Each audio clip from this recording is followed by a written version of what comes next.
عسلامة، مرحبا بكم. أنا سلمى بالقاضي، je suis nutritionniste. اليوم حبيت نحكي لكم على un autre sujet très important اللي هو l'équilibre acido-basique. C'est quoi l'équilibre acido-basique؟ شنو هما les risques نتاعو كان احنا ما نتبعوش l'équilibre acido-basique، نعملو un déséquilibre par exemple. Et نعطيكم bien sûr des conseils pour éviter tout risque de déséquilibre acido-basique. Le premier point, c'est quoi l'équilibre acido-basique؟ كل aliment ناكلوه ينجم يكون يا acidifiant يا basifiant يا neutre. معناتها كل aliment عنده un pH، يا يطلع الحموضة يا ينقص من الحموضة يا يكون neutre. كان نسبة الحموضة تعلى نطيحو في مشاكل، وكان نسبة الحموضة تطيح يزز كيف نطيحو في مشاكل. لي ريسك كان احنا مثلا في النهار كلينا بوكو d'aliments acidifiants والا بوكو d'aliments alcalinisants. شنو نجم يصير؟ اول حاجه لا سيلول، لي سيلول نتاع بدنا كلهم باش يتقلقوا. ça affecte le transport d'oxygène في السيلول et la nutrition de la cellule. donc تصور انت عندك سيلول avec un excès d'acide، ماهيش باش نجم تتغذى comme il le faut. le transport d'oxygène ماهيش باش نجم تتنفس بالكدا. donc d'une manière ou d'une autre ça il est nocif pour la cellule. donc يقلق la cellule. ثاني حاجه le déséquilibre acido-basique il fragilise le système immunitaire. باش يقلق السيستم immunitaire نتاعنا، مناعة الجسم تنجم تتأثر وتتضرر من déséquilibre acido-basique. ثالث بوان الديزيكيليبر هذا يكون هو لو ريسبونسابل دو l'ostéoporose.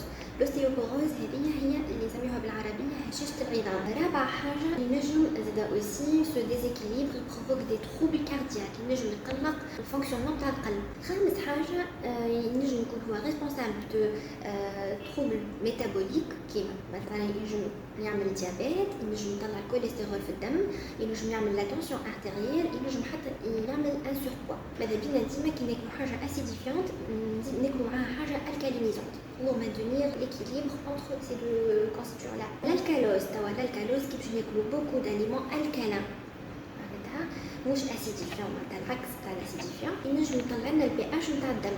البي اتش نتاع الدم نورمالمون يكون ديما ستابل اللي هو دو لوردر دو 7,4. donc إلا ناكلو برشا aliments alcalinisants par exemple ناكلو مثلا في النهار أكثر من 2 غرام كالسيوم. لو كالسيوم il est alcalinisant. كان نفوتو 2 غرام دو كالسيوم في النهار رانا باش نطيحو في الالكالوز. دونك شنو باش يصير؟ البي اتش نتاعنا نتاع الدم باش يعلى اللي هو مضر وما لازمش. داكور. دونك ماذا بينا توجور في الاليمونطاسيون تاعنا on fait attention l'équilibre acido-basique. Les conseils que je vous donne maintenant pour éviter ce risque-là, أول حاجة il faut manger équilibré. نحسوا على صحننا قداش حطينا acidifiant قداش حطينا alcalinisant. Il faut penser à toujours diviser l'assiette. ما نخليوش نفس التيب alimentaire هو اللي باش ناكلو في النهار هذاك. On divise l'assiette. Les aliments acidifiants sont les viandes, le poisson, donc الحومات ومشتقاتها معناتها que soit اللحم الفولاي، الدند، viande de bœuf, de mouton, etc. الحومات الكلها. avec les poissons, aussi les œufs, العظم، الحليب ومشتقاته donc les fromages etc. الخبز، les céréales الكل، les pâtes etc. les oléagineuses aussi. donc هما كلهم sont des aliments acidifiants اللي هما يطلعوا نسبة الحموضة في الدم. les aliments alcalinisants توا اللي هما عكسهم هما les fruits les légumes donc ils sont de bons alcalinisants. aussi les légumineuses اللي نسميوهم البقول، les olives aussi, les épices, le chocolat noir aussi alcalinisant. les herbes نجمو نعملو des infusions par exemple de thym de camomille etc.